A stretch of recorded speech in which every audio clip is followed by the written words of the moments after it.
வீட்டிற்கு சென்றார். தேனி குடங்களை எண்ணி பார்த்தார். 9 குடங்கள் மட்டும் இருந்தன. மீண்டும் மீண்டும் எண்ணி பார்த்தார். ஒரு குடத்தை காணவில்லையே. தண்ணீர் வண்டி நின்றன. இடத்திலேயே போய் பார்ப்போம் என்று விரைந்தார். வழியில் நின்றன. அத்தையிடம், அத்தை, என்னுடைய ஒரு குடத்தை காணவில்லை, நீங்கள் பார்த்தீர்களா என்றார். நான் குடங்கள் எதுவுமே பார்க்கலையே என்று அத்தை கூறினார். யார் நீ? வீட்டிலிருந்து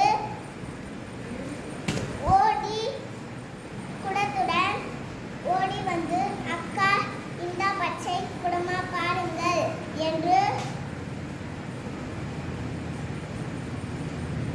தேனியிடம் நீட்டினார். அத்தை கண்டுபிடித்தார். அடடா, சரியா பார்க்காம இல்ல சொல்லிட்டானே என்றார். சரி,